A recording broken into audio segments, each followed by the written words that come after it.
Hello, welcome back to Mr. Quick's class and our continued competition on how to write a paragraph being presented by 10th and 11th grade. Right now we're going to watch 11th grade present how to write a paragraph. We're going to start with the blue group. So give us a few moments and we'll get started.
Okay, so we now have the blue group, and they're going to show us how to write a paragraph.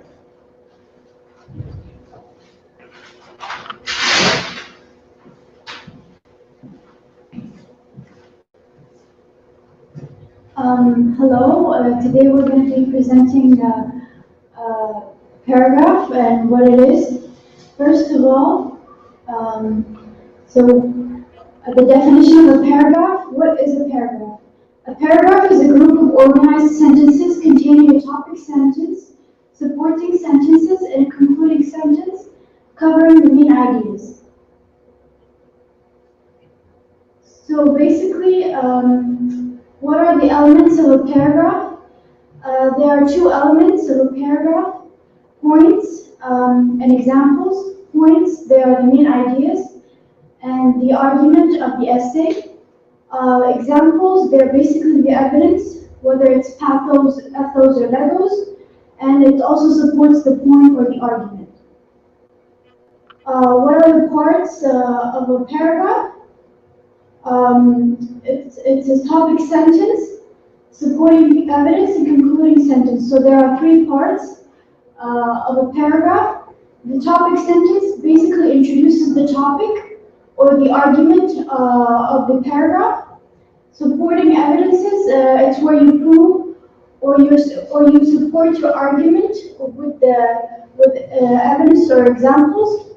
And a concluding sentence, you basically summarize all of the argument in one sentence at the end of the paragraph.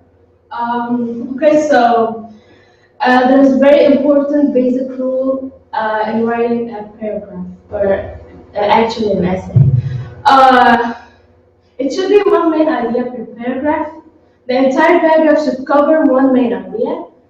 If it started with an idea, it should end with another main idea to impress the reader. Okay, so there are like 5 types of paragraphs: deductive, inductive, mixed, transitional, and dialogue. First, deductive, when you write the topic sentence first, and then you support your examples with details, of course.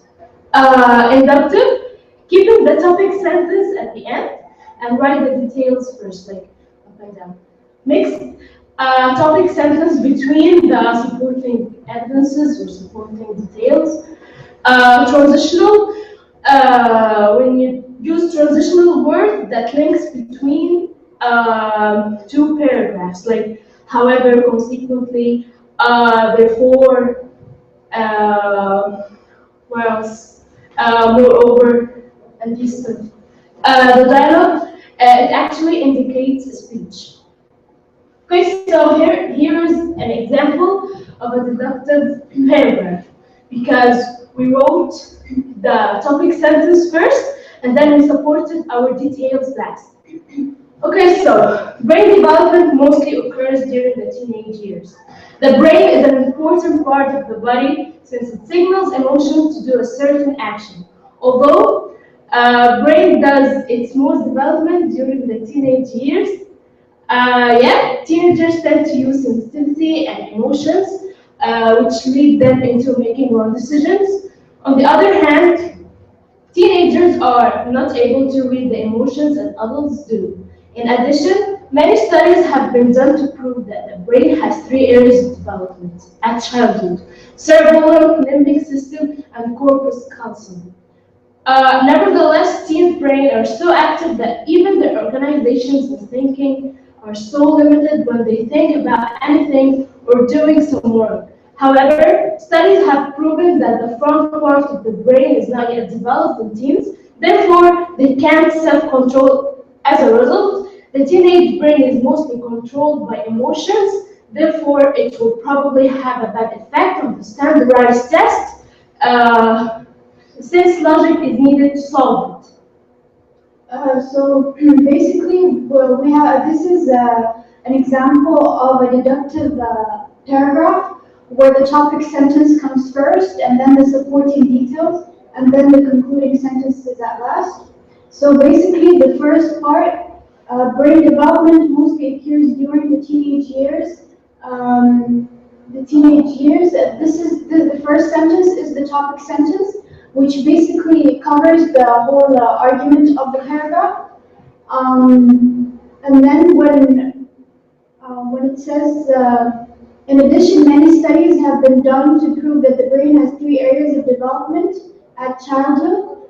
This is basically a supporting evidence. This is an evidence supporting sentence. And also what it says, however, studies have proven that the front part of the brain is not yet developed in teens, therefore they can't self-control. This is also an evidence. And the last sentence, which starts with, as a result, the teenage brain is mostly controlled by emotions, therefore it will probably have a bad effect on the standardized test since logic is needed to solve it. So basically this is the concluding sentence, which summarizes the whole argument into one sentence. Okay, thank you.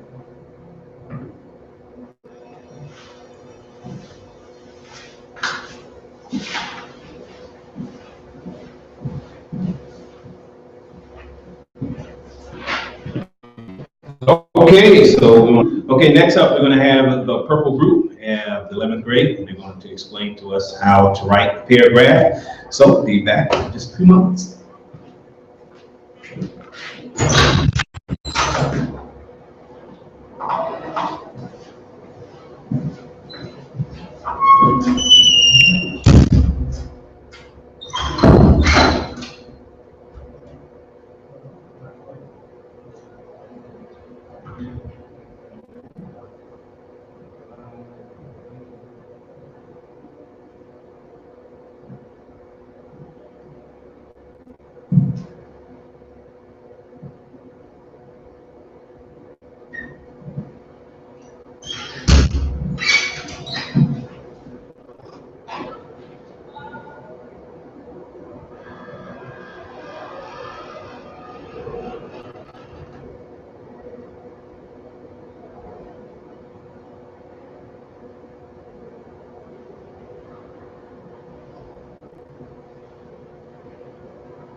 Okay, so finally we got the purple group here, so we're gonna get started in exactly 10 seconds.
Okay, so we're going to get started.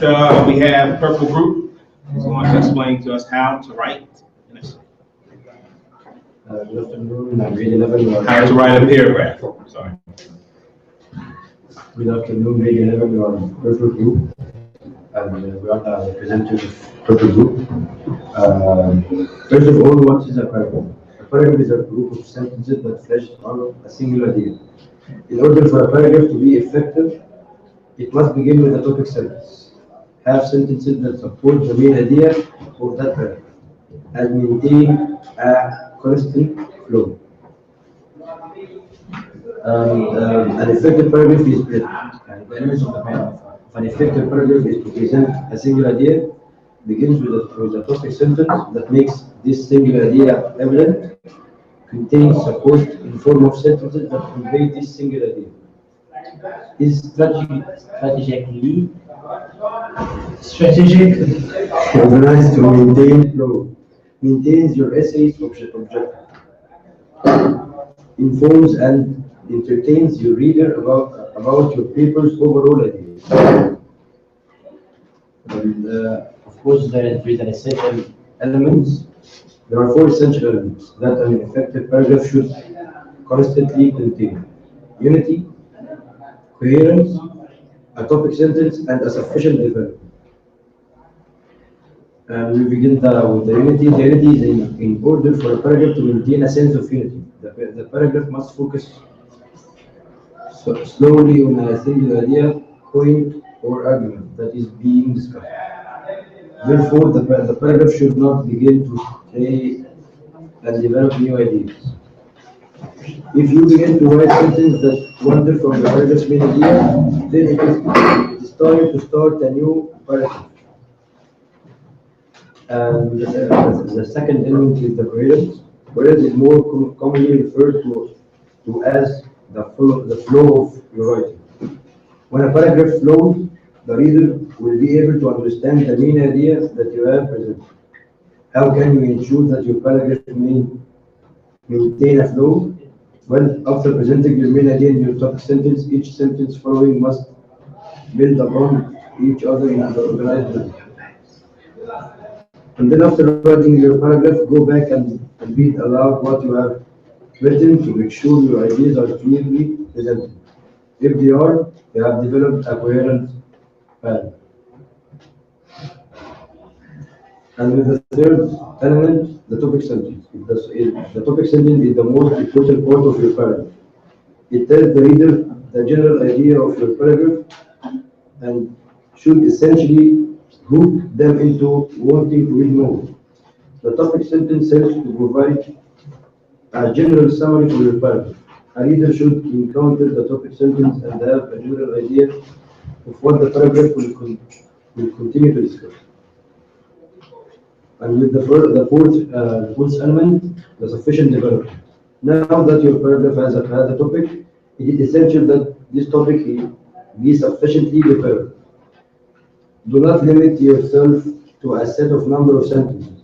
Yes, your paragraph should not to be short or too long, but it should be a proper length to flesh out the entire of your paragraph's idea. A reader should not be left with questions after a sufficient development paragraph. In order to achieve this, you can provide examples, cite all, provide necessary definitions, describe, analyze, and organize your ideas. And now with our paragraph that we have written, the standardized test is most known between people as SAT test, which is the most popular and effective.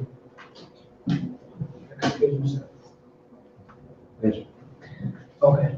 The teenage brain is making a lot of hard decisions. And one of the difficult things to face is this that standardized tests teenagers respond to the environment around them as stated in the video. Okay.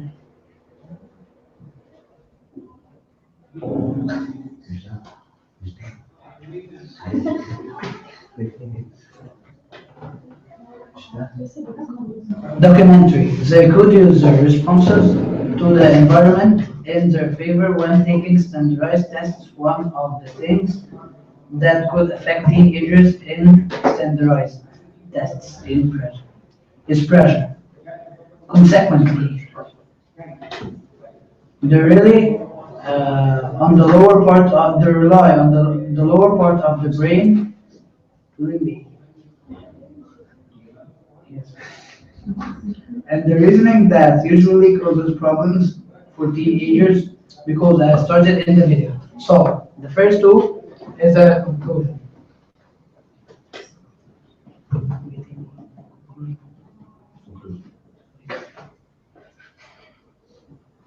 The second four lines is Mr. Yusuf, sorry. For the supporting idea, And the third and the last three lines. is for the conclusion. Okay. Thank you, great Evan, for listening. And if anyone has a question, thank you. Thank you.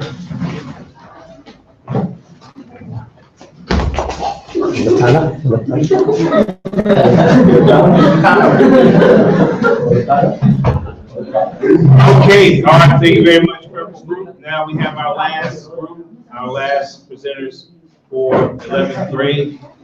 We have the Green Group, and they also are going to explain to us how to write a paragraph. Green Group.